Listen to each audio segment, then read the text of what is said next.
it's not net zero or bust, right? Every incremental improvement you make across the business will be beneficial. And so I don't think companies should be too phased by their 2050 target.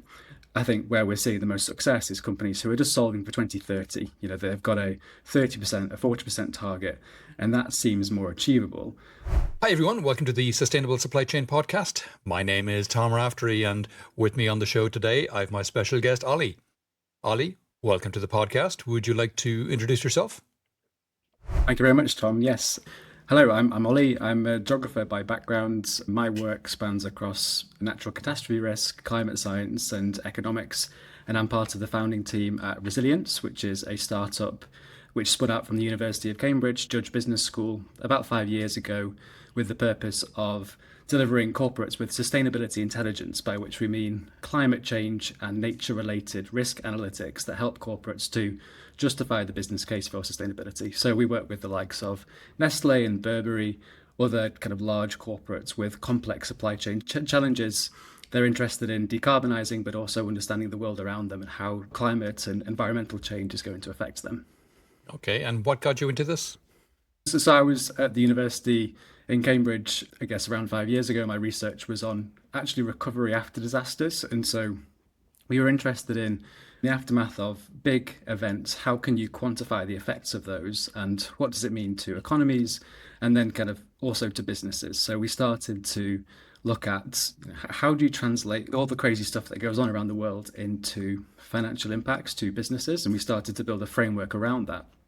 This was around kind of 2019, 2020, when the TCFD, or the Task Force for Climate-Related Financial Disclosures, started to hot up. And so climate change risk became a thing. And so as we were developing our framework, we were trying to understand how you map external changes to companies. The climate change risk conversation was hotting up, and so that seemed the obvious direction to go. And we started with working with a couple of corporates to test our ideas, and I'm pleased to say that the company has been quite successful, and we're now working with a large array of companies. We have a software platform which helps them to manage it kind of autonomously, but I think it's a really interesting challenge, and I've been quite excited about where sustainability and climate change risk has gone over the last couple of years. Can you walk us through what kind of analytics you are doing for your customers? What does that mean for a global business trying to get to net zero, for example? Yeah, absolutely. We talk about climate change risk in terms of physical and transition risk. So physical is the typical, floods and natural disasters that might affect your direct operations and your supply chain. We're also quite interested in transition risk. So as the world transitions, what are the changes that a company might face as a result of policy change, technology change, market changes, and how public sentiment might drive impacts across their business as well. So we see climate change risk and nature-related risk as well through those two lenses. And I think the reason why risk is really helpful and is motivating for companies, it's not just a reporting obligation, but it can also provide quite a powerful lens for companies to understand the downside. So what's the worst that can happen if you don't take any action? And there are some hard truths that climate change and the reasons we're trying to address these issues are because it will cause impacts increasingly over time. But it also gives quite a compelling way of presenting opportunities to companies. So you can say, if you reduce your emissions, or if you kind of take adaptation or resilience measures, you can reduce those risks, but also capitalize on the range of opportunities that a company might see. So, sustainable preferences that consumers are shifting to, or other opportunities across the market. So yeah, I think risk is quite a compelling language to work with. It's financial, so it's the way you can speak to the CFO and motivate the business case in that way. And your question also related to net zero. So this is very linked to transition planning, decarbonisation planning. They're two sides of the same coin, right? Because you want to know what's the impact if you don't act, but also how can I understand the cost benefit of taking action to reach net zero and decarbonise? Yeah. I'm not sure if you caught the news, but we had a big blackout here in Spain a couple of months back, and I happened to be able to stay pretty much online just because I have an EV, and I was able to use that, the power from the battery, that to drive the critical devices in the home. And I got to think, for companies that you're advising, is the likes of renewables and on-site energy storage something that they're considering now as we're increasing risks through things like climate or through things like big outages like we had here in Spain or other black swan events? Yeah, I think that's really interesting. Sustainability and resilience are quite closely coupled, right? So, yes, companies are definitely investing in things like renewables on site because it means they have more control and more resilience to changes that happen outside of their control. So, if you control your power sources, then of course you don't need to worry about the grid going down. And that, of course, has strong decarbonisation benefits as well. So I think we see that in the case of direct operations, but also across a company's supply chain. They're thinking about how you can both simultaneously solve for sustainability, but also build more resilience, adapt to the changes that we see around us. I think those two things go hand in hand. And apart from that, how are companies starting to think differently about physical versus transition climate risks today compared to, say, 5 years ago when you kicked off? I think we've had a lot of success talking about transition risk as we've, seen the case for net zero, particularly after, recent COPs, and the Glasgow COP was very significant in driving the net zero agenda. That motivated the case to understand transition risk, and we've seen the whole economy, the whole market shift their language towards net zero. I would say that it's more of an adjustment to understand that framework. Physical risk is more fundamental, right? It's not a new thing. Companies have experienced disasters for as long as they've been operating, and so flood risk and other types of risk are just normal business practice. What is important about climate change is that those events are becoming more frequent, more severe, and so companies do really need to understand those. And I think we're finding now, as the sustainability conversation becomes more complicated, there's a lot of kind of policy and regulatory change, which is making that a difficult thing to think about. Physical adaptation is a fundamental thing. You've got to adapt to changes in the climate. We're already seeing the world around us change. We're seeing wildfires in the US. As you said, there's blackouts in Spain, which are maybe not entirely climate related, but there is an environmental element there.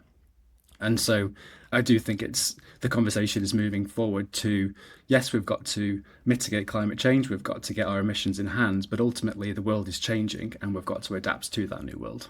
Okay. And what's an example of a physical climate risk that most companies still underestimate? We look a lot at agricultural supply chains, and there are very significant changes to the availability of different raw materials. Look across the world, all the different crops and agricultural materials. They are hugely exposed to climate because they require good conditions to grow. And we find that lots of different crops, so things like coffee, cocoa, the crops in particular that are quite origin sourced, they're localized and you need particular conditions to grow, they're changing quite dramatically. And I think we're finding that those risks are only starting to be realized. Companies have not factored that into their thinking until now, and that they're starting to ask those questions. And I think there are some quite frightening answers in certain cases. And on the flip side, what's a transition risk that's often overlooked in boardrooms? We have lots of interesting conversations about consumer preference change. We see across the market a shift towards sustainable thinking, and of course, everybody's talking about wanting to be more sustainable. There is a willingness to act there. When we talk about a company's bottom line, they kind of say, "Well, yeah, we're not sure we're actually seeing it in financial terms."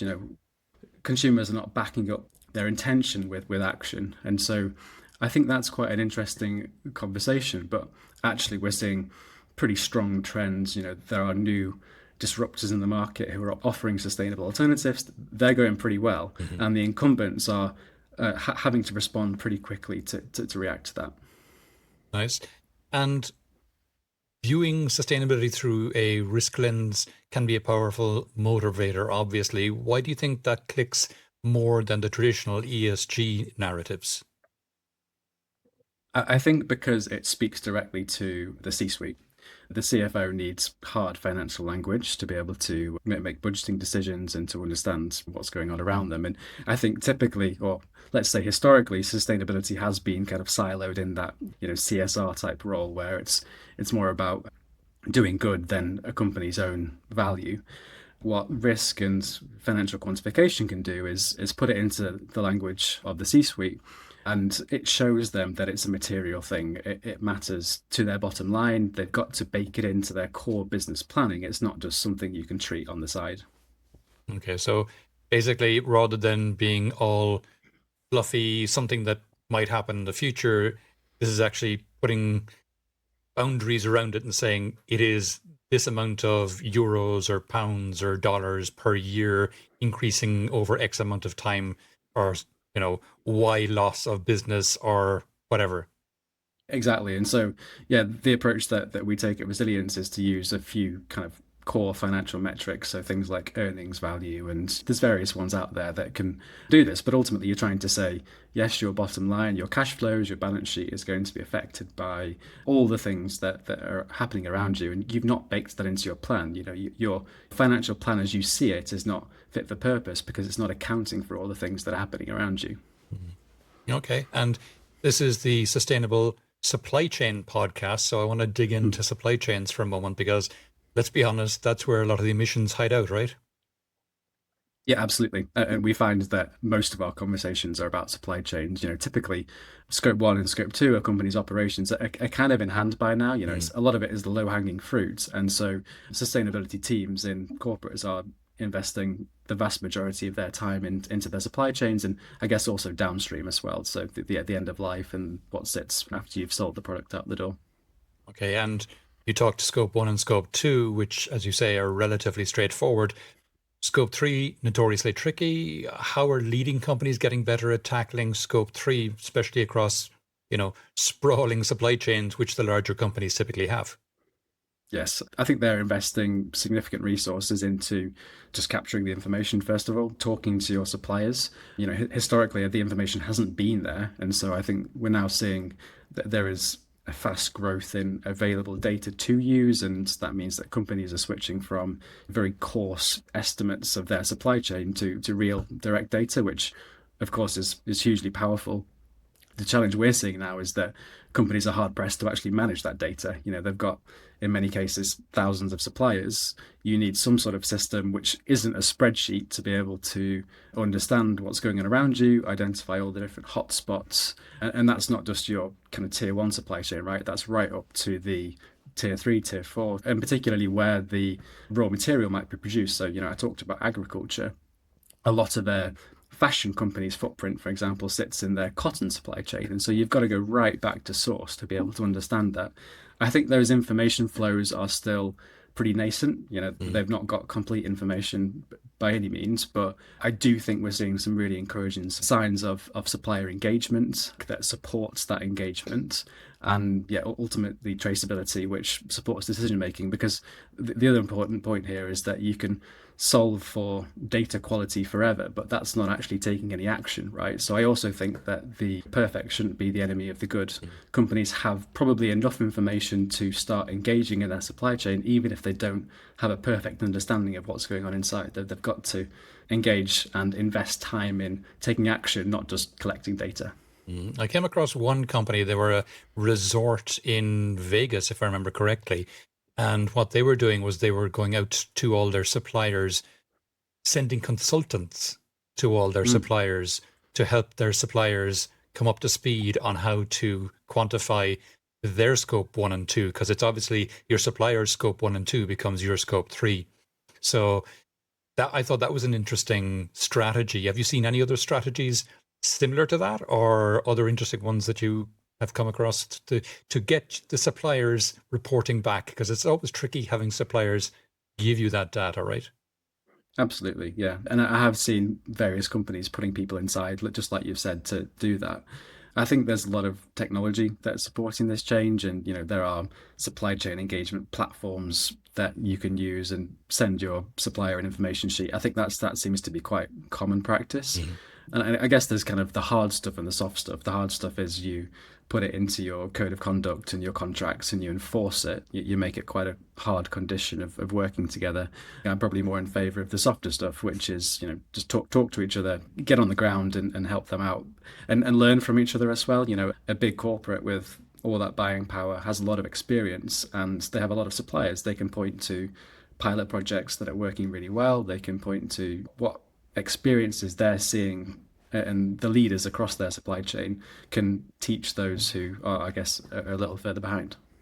And is it the procurement organization typically who are dealing with suppliers and getting them up to speed on the requirements of the organization? I think so. Yeah, I think we've found that procurement are the the key holders, and sustainability functions of businesses are now very closely interwoven with procurement functions. Or you might get teams of procurement or sustainable procurement teams who have the job of owning that relationship. So it's kind of, there's multiple stakeholders involved. It's not just about driving the price down or negotiating the commercials. There's also conditions that the sustainable procurement team can put to drive a more holistic engagement beyond just the commercial one. Okay, and when you're helping companies stress test their supply chains, what does that look like in practice?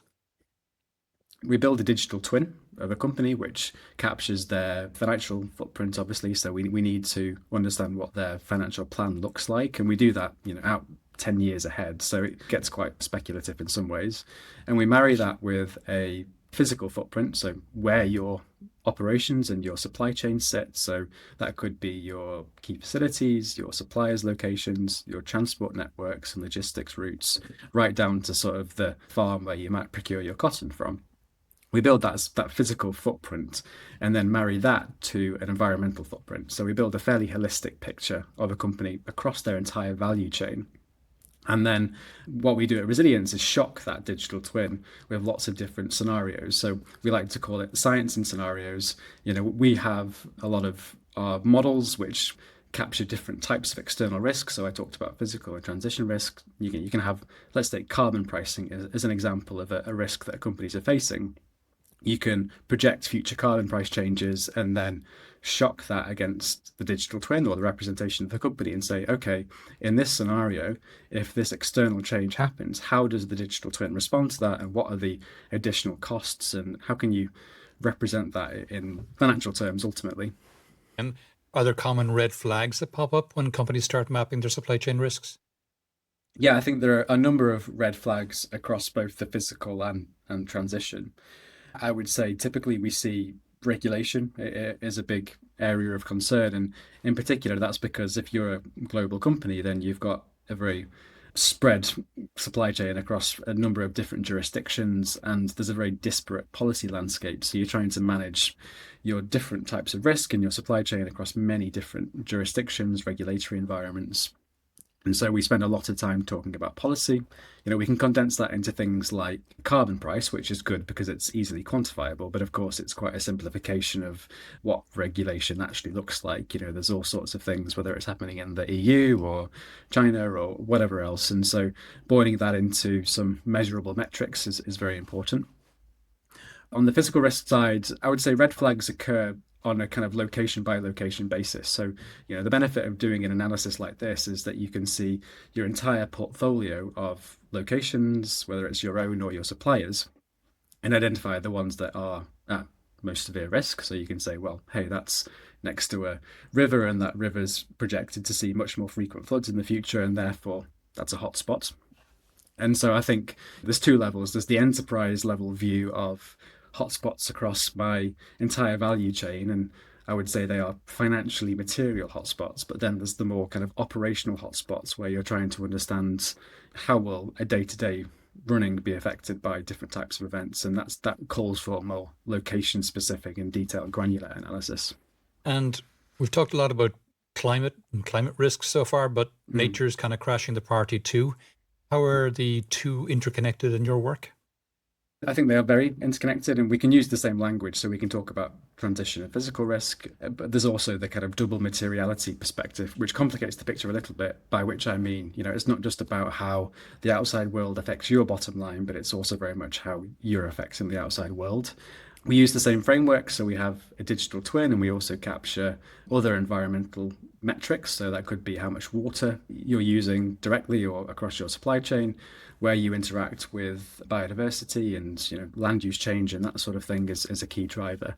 Obviously, it is a very complicated picture. I think the way we see this and engage with the companies we're working with is to try and put them on the same page. You can't talk about climate change risk to agriculture in isolation of biodiversity loss. You've got to have a holistic view, and so in our language we try and put those into single models. But I think more holistically, companies have got to think about an integrated framework. When you talk about decarbonisation, for example, you've got to capture the co-benefits or the potential impacts of a decision on other metrics across nature. So whether that's water use, whether it's impacts on biodiversity, and companies are getting better at this. And I guess the regulation is supporting this as well. So the more holistic sustainability reporting requirements mean that companies have to put this all together. I would say it's still quite disjointed at the moment. So to some extent, companies still have climate here and nature here. The leaders have got quite integrated strategies and they're talking about them together. Good. That's good to hear. Now, it's good that you mentioned regulations because it feels like half the battle for corporates is just keeping up with the acronyms: TNFD, CSRD, ISSB, CDDD. Is all this regulation helping drive action or just creating a fog of compliance? I think it really has helped to drive action, and you can trace that right back to TCFD, right? I mentioned that at the start. That was, I think, one of the early motivators of understanding your own carbon footprint and understanding the risks that are happening around you. Particularly in the EU, it's placing a fairly hefty burden on companies, and you could argue that in some cases companies are spending more time responding to regulatory requirements and reporting requirements than they are taking action. But ultimately it does provide a very comprehensive framework to act, and it puts companies on the same kind of playing field, right? So it rewards the front runners and it penalizes those who are laggards. And so I think that the reporting requirements are extremely important. I don't think it should be a company's only focus. When we talk to companies, we do talk a lot about compliance with reporting, but ultimately we're trying to use that information to build a strategic business case, and that's why this reporting exists, right? It's not to just share information for the hell of it. Companies are wanting to understand this data. Investors and other stakeholders are wanting to understand this data because that data represents the actual changes that you've got to understand and make across your business. Okay. It's the old, if you don't measure it, you can't manage it. Absolutely. Okay. And are the companies, how are they adapting to new frameworks like TNFD or CSRD? Are they overwhelmed or are they finding strategic value in them? I think a bit of both. Over the last few years, we've seen a lot of the overwhelmed, I think. And yeah, it's great. We're now talking at a time when the first tranche of companies have started to publish CSRD reports. So we're seeing this in action now, and I think that's great. Where this is going is a much more integrated picture where sustainability teams, they've got reporting baked into their typical practices, and we find there's a cadence where once a year everyone goes, oh my god, it's reporting season, there's a lot of work to do. But that doesn't stand in the way of the more strategic decisions. So I think we found in one business I'm thinking of, they've got a reporting function, they've got an actions function, and they've got a strategy function, and those three all talk very closely together. But it means you are not always overwhelmed by all the things you've got to put down on paper. Nice. Okay. And what's your take on the current state of transition planning? Are businesses being ambitious enough, or are they playing it too safe? I think that the ambition is there, right? About 60% of global companies have now got net zero plans, net zero ambitions, stated targets to commit to net zero. Have they all backed it up with a transition plan yet? No. But I think there's a lot of good progress being made in that area. Some of it is driven by regulation, and so we've got currently, for the moment, it's going to become an obligatory requirement in the EU to have a transition plan, and that is very important. I think we're maybe oversolving for the idea of net zero, and I think this idea of net zero becomes sometimes insurmountable. Companies go, well, that's going to be entirely impossible. I think it's not net zero or bust, right? Every incremental improvement you make across the business will be beneficial. And so I don't think companies should be too phased by their 2050 target. I think where we're seeing the most success is companies who are just solving for 2030. They've got a 30%, a 40% target, and that seems more achievable. Let's not plan in 2030s for things that we don't know are going to happen yet. Let's try and do what we can do right now and take a 3 to 5 year view. And I think that's where we see the most effective transition plans, which is what can we do right now based on what we're seeing on the ground? How can we invest and make a few bets, take some risk to transition, but let's not get too ahead of ourselves. Good. And how do you advise companies to plan for a low carbon future that's riddled with uncertainty, with tech shifts, policy swings, consumer behavior? Donald Trump. Scenarios, I think, is the answer to that question. Scenario analysis is quite common practice in sustainability analytics and reporting now. And the reason for that is because you can't plan for the future. Climate policy can swing in a day, as we've seen. And you've got to be prepared for different future scenarios. We talk about orderly and disorderly scenarios. So, what if the world all moves together, or what if every region goes on its own and does its own thing? I think you've got to build decisions of least regret, right? Things that are good business practice. And that brings us back to things like adaptation.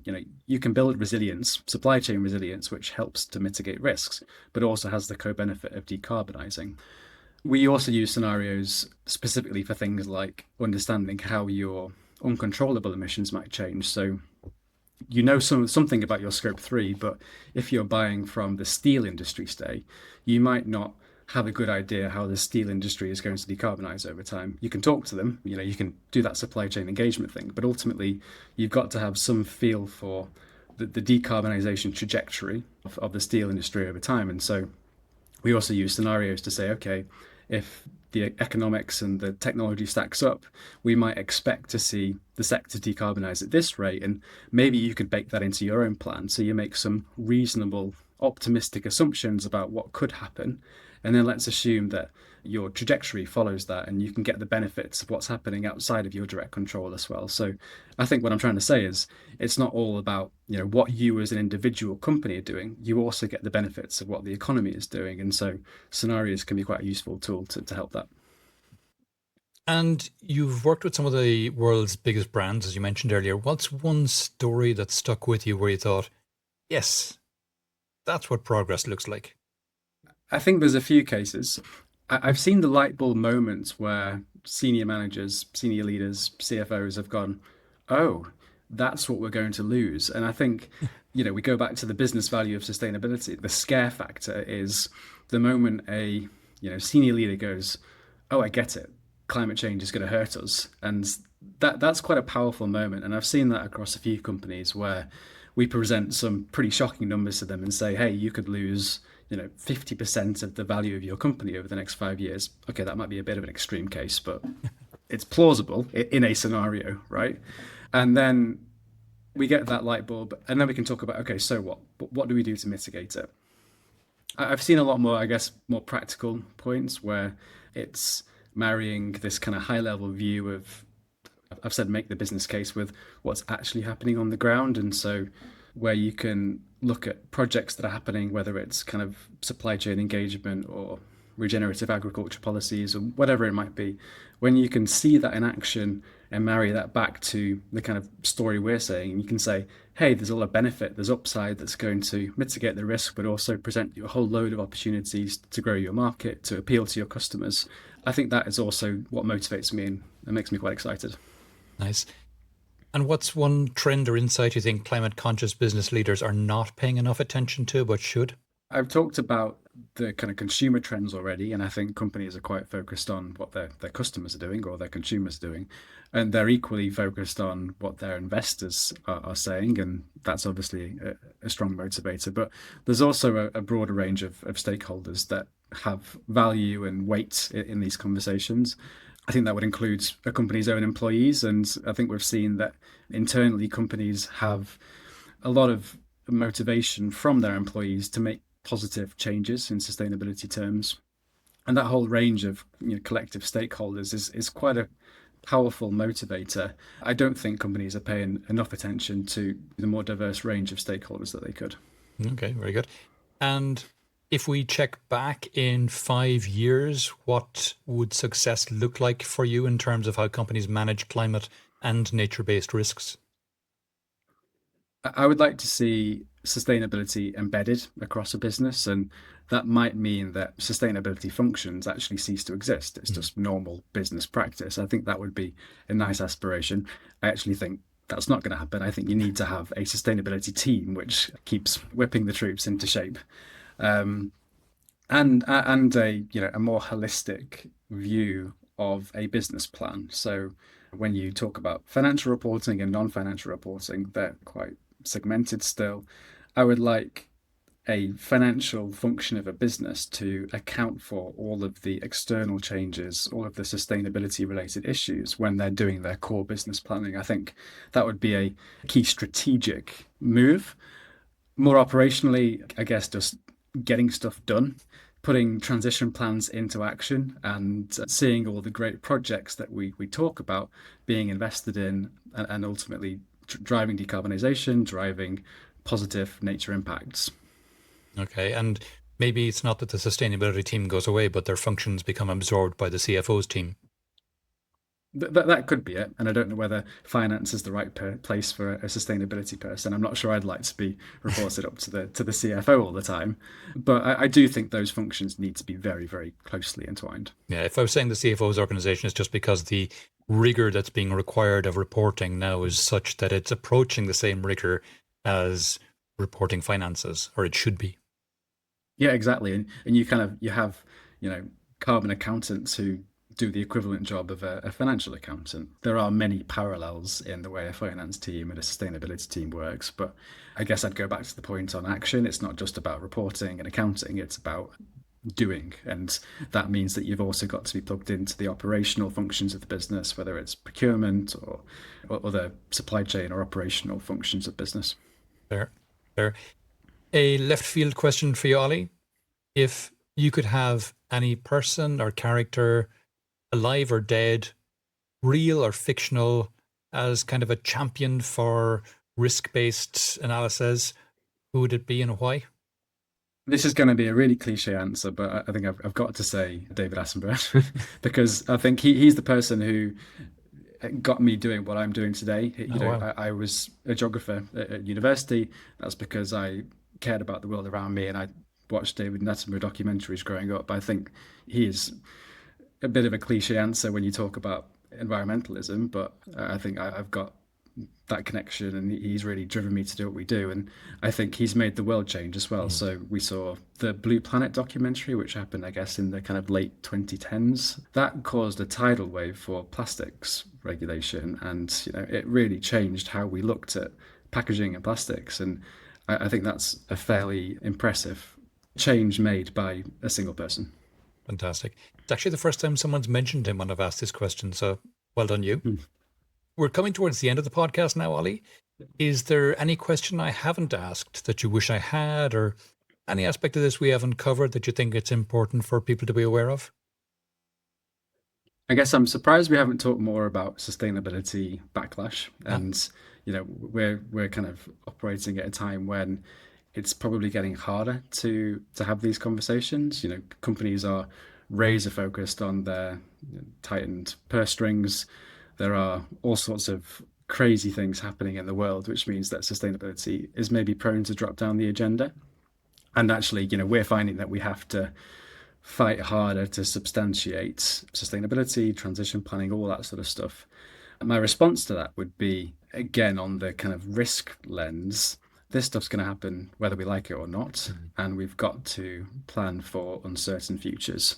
We know that the regulatory environment might be less conducive to really ambitious transformations of businesses, but there's still a hell of a lot that a company can do if they put their mind to it. And so, yeah, I'm surprised we haven't talked about it more. I don't necessarily want to get into sustainability backlash and politics, but it's an important part of the conversation because I think sustainability managers are having to justify their roles more and more in certain cases. Yeah, cool. Nice. Okay, good. Ollie, if people would like to know more about yourself or any of the things we discussed in the podcast today, where would you have me direct them? You can find me on LinkedIn, Oliver Carpenter on LinkedIn, and via Risilience. So, we publish blogs and a lot of thought leadership on sustainability and climate related risk. You can find us at resilience.com. That's resilience with an I. We spell it wrong. And now I can't correctly spell the name Risilience, but we've stuck with it. So, yeah, I would direct you there. Fantastic. I'll put those links in the show notes as well, so everyone has access to them. Great. Okay, Ollie, that's been really interesting. Thanks a million for coming on the podcast today. Thanks very much, Tom.